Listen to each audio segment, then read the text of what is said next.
Hello YouTube and welcome back to the first episode of UCC Season 10 on the channel, and this is going to be, as always, my draft team preview. Now, if you guys have not been paying attention, there is a UCC channel that is now up. Second channel, UCC channel, where there'll be UCC content from a plethora of people in the UCC, including me. So you should definitely go check that out. I'll leave a link to it in the description down below. Go sub it if you're not already, because there'll be more UCC stuff from the other coaches, mainly the other coaches. So that'll be super stellar. But as always, my battles will be on this channel, as well as obviously the team preview, which I'm going back to now. So UCC Season 10, the draft finished a while ago, but there was like a big gap between the draft ending and week 1, which happens next week, which is why I've left it this late to upload. So the team will still be in your minds for week 1 when that drops next week. So drafts went, we got, obviously because the draft position is decided by where I finished last season. I finished 6th last season, so I got 6th pick out of 16 coaches, so I was just above the middle. It wasn't like the best position, it wasn't the worst, because the worst, like if you're like 8th, 9th-ish in the middle, which is always nice. So coming into this, I had no team plan whatsoever, absolutely nothing. So I thought, hang on, I need my boy. So round 1 pick, I got a snipe from the coach of Swindons with Sean, who wanted this guy, Ditto, because he's mine. He's mine. Ditto is back on the squad. He's back on the squad. I don't think I've had him on the squad since season 3 or 4. He's now season 10. So the mascot is finally here. Where is he? Can you see him? You can't see him. Hang on. Hang on. Ah, yay! Ditto is back. Ditto is on the squad. So obviously, you know what this guy does. He transforms into, if you want it to be, obviously imposter on switching. Transform, all it gets, will do 48 across the board, but that doesn't matter. So the only problem with Ditto is that it's great for scouting, for getting a counter to setup mons, because if someone wants to go to +2, get some Dragon Dances up, we can just send a Ditto. We can be scarfed and outspeed it, we can scarf, outspeed it, and do damage to it, depending on its moveset. Also, if it's running hidden power on its Pokemon, so let's say, what usually runs hidden power? Let's say I have Roserade, who has HP, Electric for our Vaporeon. Now, why do you have HP Electric for our Vaporeon? If I had HP Psychic for our Valplume to counter that, we could go into Ditto, make sure our HP hidden power is Ice, and we can hit back with HP Ice, well, let's have with different HP, which is stellar. So that's just what that job was best. Obviously, it could also run. Obviously, it doesn't have to run Scarf, but it's mainly going to be run Scarfed. So that's Ditto's job for the team. Also, the mascot. Hopefully, he can help us pick up some W's this season, and we can finish at a better position than 6th last season. Even though there's 5 new coaches, and I do believe they're all good battlers. So that's the first one on the list. Next up, there was a bit of a discussion in the UCC Discord chat about the coach of the Bluffed Beehives wanting this mon back. He's saying, I'm definitely getting Spencer. So I thought, I don't have a plan. I'm just going to, early game, I'm just going to snipe all the mons I can. So Mark is here, because obviously Mark's Spencer's. I'm so hilarious, aren't I? So Mark, the Valplume's here, rocking colourful aspects, obviously, rocking 75 HP, 80 attack, 85 defense, 110 special attack, 90 special defense, 50 speed. Can be run like Assault Vest, bulky. Obviously run special attacker. It could be used as a cleric with aromatherapy and whatnot. Obviously special attacker, so Dazzling Gleam, Giga Drain, Moonblast, Moonlight, get the Reflex up, Sleep Powder, Sludge Bomb. Get Strength Sap now, which is nice, because before I think only Shiinotic got Strength Sap. Now more mons get Strength Sap because of your Sun Ultramarine move tutors. Get Synthesis Toxic, obviously. So yeah, so last season we had Victory Bell. We did have Victory Bell last season, didn't we? We did. We did. So Vileplume is just like a different variant of Victory Bell. So hopefully Vileplume could put in as much work as Victory Bell did last season, because I brought it to a few games. It did well in most of those games. So hopefully Mark can do the same job in this season in the UCC. Next up. Now this is where I started planning my team, because I had a ground basis. Obviously, I had a grass poison type because Ditto is whatever type he wants to be. So next up, I drafted LaRue, our Kommo-o, who's got the ability, this time baby, I'll be bulletproof. I'm so stupid with my nicknames. That's why it's called LaRue, because it's bulletproof, if you didn't know that already. Plug to ABC Little Cup off season, where I have a Jangmo-o, we have a Kommo-o in this, so plug LC, go check that out, ABC, it's great. So obviously Kommo-o is rocking 75 HP, 110 attack, 125 defense, 100 special attack, 105 defense, 85 speed. So it's the pseudo for Gen 7. It's got average stats across the board, apart from the speed stat, which is like meh, and the HP stat. But the good thing about this one is, in the UCC, we can use the we can use this move, this Z crystal, which allows it to get +1, +1, +1, +1 in every stat, which is kind of wild because it's basically like Porygon Z's, isn't it? But it's just Kommo-o, so Kommo-o is great because it now gets better fighting type moves, because before Ultra Sun, Ultra Moon, his best move was Sky Cut. Now it gets Close Combat and Drain Punch. So we have options now for fighting type Stab. We get Aqua Tail as well. Can we run special or physical, because it's only got 10 different, so that should be okay. So we get Drain Punch, Earthquake, Fire Punch, Flamethrower, Flash Cannon, Focus Blast, only hidden powers, Ice Punch, Iron Head, Outrage, Poison Jab, Shadow Claw, Stealth Rock, Superpower, Swords Dance, Thunder Punch, Toxic, X's, Aerial Ace, Belly Drum. If you want to play that Belly Drum games, we can. So yeah, so he gets all the moves. He gets Water Pulse as well. If you want to Water Pulse. So yeah, Kommo-o is here. Hopefully he can rack up some kills this season. Get some late game set up with the Commonium Z, and hopefully helps us win the league. Yeah.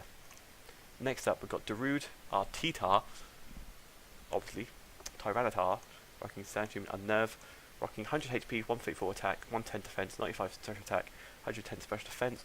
Now, drafted Tyranitar because I needed a powerful rock type to match my weaknesses right now with these two.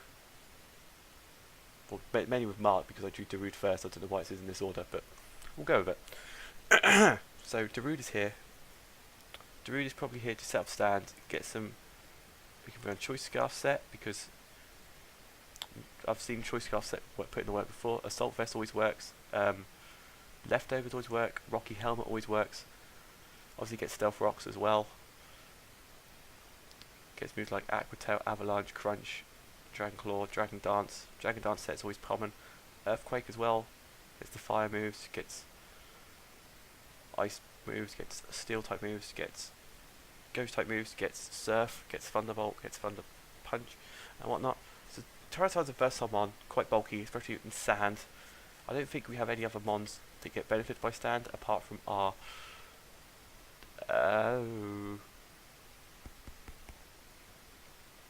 Mega, which gets a special defense boost because of the sand, and this monster here, because we'll come to that in a minute. But yeah, so Tyranitar's here to set up rocks, be defensive, can also be brought as a set up on as well. So that is Darude's job for this week. Now next up, we have a new member to the UCC roster because it was only introduced last season. We have Guy Fawkes, our Blacephalon, obviously rocking Beast Boost, with 151 special attack, 107 speed, 127 attack. Now, Blacephalon puts in the finest of work because I've done some tests with this mon on the ladder, And it puts in the finest of work, which is why it's a tier 1 pick, because obviously with 151 special attack, if it's running choice scarfed, nothing's outspeeding it. If it's running choice specs, nothing's living a hit. If it's running like life orb or leftovers, where would you put leftovers on it? Life orb, Z move, do some damage as well. If it's Carmine, it gets flamethrower, it gets mind blown, it's signature move, which base 150 doesn't miss fire type move. So if they've got a powerful mon, a really bulky mon, like I don't know, let's say the special grass type defensive monster. Let's say he has a Tangrowth then, if it's not really special defensive. They have a Shaman, and we mind blown it, boom, gone. Goes to any special hit, any special ball that doesn't resist fire. It's doing a ton of damage to it. So hopefully, mind blown can put in the work if need be. Obviously, gets flamethrower to not get that 50% recoil. Because it gets Shadow Ball, it gets Will-O-Wisp, it gets Psychic, it gets obviously H and powers. About it really. It's not very versatile mon, but it does its job fantastically. So hopefully Blacephalon can be one of our main killers this season and help us pick up some more W's. Now next up we have our Mega. We have our Mega Pterodactyl. Plug, because we had regular Aerodactyl in the ABC Season 1, which was way back when. So we've got Pterodactyl, our Aerodactyl. Obviously we've got Tough Claws, which boosts contact moves by 1.3. So it's got 80 HP, 135 attack, 85 defense, 70 special attacks, 95 special defense, and 150 speed. So if the sand is up, we become more specially defensive, which is fantastic. 150 speed, unless you've got a Scarfer, you're not outspeeding us, because I think it's the third. I think I was third with top speeding mons in the UCC power rankings on the UCC channel. Definitely go check it out. I think I was third because Pheromosa and Ninjask were faster. I think I've got the third fastest mon. So, and Pheromosa is a problem with this thing because obviously it gets Ice Beam, and outspeeds us. But Ninjask, nah, not really. I'm not worried about Ninjask with Pterodactyl. Unless you bat and pass into something really scary. That's the only issue with that. So, Pterodactyl is here. Don't know why it's got no IVs in attack right now, but we'll go with it. So this gets boosted by Tough Claws, Aquashell does, Crunch does, gets Defog. I think it's our first Defogger so far, which is kind of not great. Gets obviously Dragon moves, Ground moves, Fire moves, Hidden powers, Ice moves, Steel moves, Pursuit, gets some Reflex if you want to be that guy. Rock Polish set, if he has got a Pheromosa, we can just Rock Polish up and then definitely outspeed it. Stealth Rocks, obviously Stone Edge, Tailwind, probably better than Rock Polish if I'm being honest. Gets Fly, that gets boosted as well. What else do you get? Steel Wing, Thunder Fang, Wing Attack, all these mons, all these moves, Pterodactyl can get. Hopefully it can put in as much work as it did in the ABC and help us push on to get a better finish than 6th place this season. Now, team part 2. First up, we have Drencher of Vaporeon, who, once again in practice, has put in the finest of work. It's a super cleric on the team with wish support, especially if we wish support our Blacephalon with Mind Blown. We can use Mind Blown, switch out into this thing, go for wish, switch back out into Blacephalon, heal up, work max health again, and we can Mind Blown again. So that tactic does work. Obviously gets Water Absorb as well, gets Hydration. If we've got a couple of rain teams, Hydration would be great because they can't Toxic our Vaporeon, because it's really specially bulky with that 110 attack as well. Leftovers is the most common set run on it. You can run Haze to remove setup, obviously Bat and Pass if we need to. Protect, Screen's always good. Scold, Toxic, Wish support, fantastic. I thought that said Aurora Val then, I got really excited, but it doesn't. It gets Hail though, It gets Yawn as well. So Vaporeon is mainly for support. If it got, yeah, I was gonna say if it got Hazard Move, it'd be great, but that would be too broken if it did. So yeah, Vaporeon's here to eat up special hits and get some wish support to our threats on the team to try and get the most damage with those. So next up, we've got Avoid Lonely from our Ultra Sun playthrough. There's a lot of plugs this episode. Our Mimikyu obviously rocking Disguise, rocking 55 HP, 90 attack, 80 defense, 50 special attack. I didn't know its special defense was 105 wild, 96 speed. Now Mimikyu, as always, gets a substitute pretty much all the time. If you put Sash on it, everything is at least a free co, which is nice. So obviously, most common set is Sword Stance, Play Rough, Shadow Sneak, Shadow Claw. But since it gets Drain Punch now, which is nice. It gets Leech Life as well. It gets Screens. It gets Thunderbolt. It gets Wood Hammer. It gets X Scissor. It gets Trick Room because I think most of our team is quite slow, apart from Mega Aerodactyl, because this is slow. That's what, 85? That's 60. Besides Pterodactyl and Placephalon, most of our team is quite slow, I do believe. So if you want to play some Trick Room games, we could do that as well. Gets Thunder as well if there is a... I mean, 50... Okay, it's got 3 special attack. I was going to say, it could be one special, but it can't. Just can't. So Lonely's here. Late game Sweeper as well with Sword Science, Shadow Sneak. If things are all on like low health, we should be okay. Now next up, we've had our specially defensive monster in Drencher. Now we've got our physical defensive monster in AC/DC, our Magnezone, which has Magnet Pull, which is great for trapping like steel types such as Sizzles and whatnot, because they can't touch us, and we just prepare to be fire on it, and whew, you're gone, which is great. Also gets Sturdy as well, and Analytic, because it's the slow speed stat. Getting boosted damage will be fantastic. Obviously, special moves it gets, obviously Discharge and Flash Cannon and Volt Switch and whatnot for Stab. It gets Hidden Powers. It gets Screens, which has been run before. It gets Signal Beam, didn't even know that. It gets Thunder Wave, Toxic, Tri-Attack. Also gets Electrival, which would be a bit pointless because we're so slow. It gets Magnet Rise if the only thing this is problems with is ground type moves.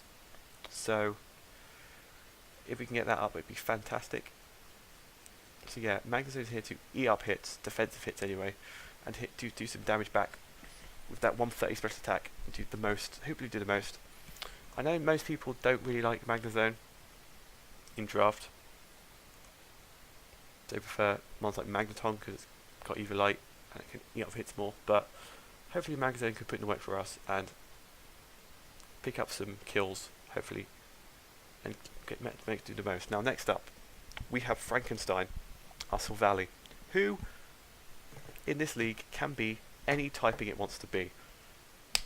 So this is very versatile because one week I could bring it rock type, next week I could bring it steel type, the week after that I could bring it normal type, I could bring it ghost type, I could bring it water type, I could do whatever.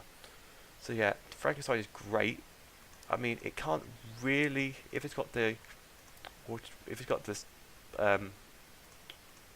memory on it, it can't really. It's probably best form is the normal type because it gets like Life Orb. You can go on Choice Scarf, Life Orb and whatnot. But if we need to change typing, we can do. Obviously, it gets all the moves. It gets these last three are mainly for defog purposes because this gets defog, which is nice. It gets all the moves. It gets Air Slash, Crunch, Dragon move, Fire move, Steel move, Ice move, Steel move, Might Attack, Base 90, Physical attack of whatever type you are, Outrage, Parting Shot is nice in draft, Pursuit is great, Return, Rock Slide, Shadow Claw, Substitute, Surf, Sword Stance, Tailwind, Thunderbolt, Toxic, Tri-Attack, U-Turn, X-Scissor, Zen Headbutt, Grass Pledge, Hitch Powers, obviously Rain Dance, Steel Wing, Sunny Day. So Silvally is very versatile, good mon. Only problem is, it has 95s across the board, so most base 100 mons just wreck it. So If this was base 100 across the board, I reckon it would be higher up, because it'd been slightly higher speed. Because if 95 speed is not, because the good speed to be like 100 plus, but 95 is like just under it, so you can easily be sped crept, which is quite annoying. But that's fine. Frankenstein's here to be versatile mon, because we've got two versatile mons in this. We've got polar opposites. Frankenstein can be any typing, whatever. Ditto just copies you, so they're like polar opposites. But hopefully together they can put in the work. Now next up, this mon was a snipe from the Phosphoxdine, because word on the grapevine is he wanted a defogger in tier 5. And he also was rocking a ground type weakness, so he wanted a mon which was not weak to ground. And that left this bad boy, Rotom, normal Rotom, because he also didn't really want it to be weak to rocks, which is why I needed the same thing. So the Rotom forms in tier 5 were Frost, Fan, and Normal. Frost is fantastic, Fan isn't. Normal Rotom is good as well, but I was going to draft Frost, but then I would have had a massive rock type. I wouldn't have backed up well against, I think it was rock. I would have had a rock type wings if I did, so I drafted this one instead. So obviously it's got different stats to the other Rotoms. It's faster, and it's faster, and that's about it. I think its special attack is lower. These are lower, definitely. They're about the same, so that's fine. Obviously with this thing, it gets defog now, which is nice. It gets obviously it's all the moves it gets as the other Rotom forms, except for their signature moves. So you can just run Stab, Shadow Ball, Volt Switch, Trick, Will-O-Wisp, Psych Up if we need to, Rain Dance, set up some weather, whatnot. So Hemoglobin is here. We've used every Rotom now in draft apart from Rotom Heat. So that is not a saying to everyone draft in ABC or in UCC that I'm drafting Rotom Heat next season, because I'm not. I'm not. It's fine. We got this. So Rotom is here. Hopefully he can put in as much work as the other Rotoms have done for me in the last two draft leagues that I've just finished. In the last season of UCC, in Rotom Wash, and last season of ABC, which is Rotom Frost. So hopefully he can put in as much work as they did and help us pick up some W's in season 10 of the UCC. Last but not least, surprisingly, I got sniped in this last pick, because originally I wanted Zoroark, but that those Scalen Shamans sniped it from me, so I need a Dark type, and the only good one left was Shiftry. If you have not watched Pokemon Platinum Roulette on... That was bad. I just dropped that on the floor. Pokemon Platinum on Twitch. I haven't really been able to chance to record it much lately, but when I can, you should definitely go check that out on Twitch, where our starter is Tammy, our Shiftry. We had a Timmy in Heart Gold Soul Silver, and this is his mother, Tammy. So Tammy's here with Chlorophyll as well, Early Bird Pickpocket. So we've got two Chlorophyll mons in this and Valplume. So if we can rock some Sun action, we could do that, because it would also help boost Blacephalon's fire type attacks as well. That'd be fantastic. So obviously Tammy's here with 90 HP, 100 attack, 60 defense, 90 special attack, 60 special defense, 80 speed. Tammy gets it gets defog obviously as well, which is nice. Brick Break, Bullet Speed, Energy Ball, Extra Sentry, Fake Out, You can Drain Grass Knot, Hurricane, Knock Off Leaf Blade is probably best boost for it, but probably maybe a Low Kick or Power Punch. Gets Seed Bomb, gets Sucker Punch as well, gets X Scissor, it gets Bounce as well, it gets a plethora, it gets a lot of moves. It does get a lot of moves, and hopefully, I know this typing is probably the worst in the game, because I think it's Grass Dark is the weak to the most typings in the game, but in draft, maybe it's not so bad. Hopefully, fingers crossed. But Tammy's here. If it goes to wrong, we have trades. If we have trades, if there's any mons not performing well, we need to axe them straight away. Say, get off the squad. I need to do well this season. I need to beat 6th place of last season. If I can beat 6th place, I'll be happy. If I get top 5, that's my aim. Top 5. is the aim for this season. So that's my team for UCC Season 10. If you guys are looking forward to Season 10 back on the channel every Sunday, hopefully, if I can, if battles get done in time, they should be every Sunday. So if you guys have enjoyed, like, comment and subscribe down below if you're not already. Also subscribe to the UCC channel, because there'll definitely be a weekly update show every week of all the games in the UCC, because to my knowledge I'm the only one who's going to upload any battles for the UCC, so, or on their own channels. But also some of the other content creators, other coaches might upload some stuff to the UCC channel, so definitely go check that out as well if you want much more UCC content. Thank you guys so much for watching me ramble on about this amazing UCC team, and I will see you guys next week in week 1, where we play the Casting Kartanas, who we have yet to play ever in UCC, one of the newbies. Hopefully we can pick up that W week 1, and we'll see how it goes. So I'll see you guys then. Bye.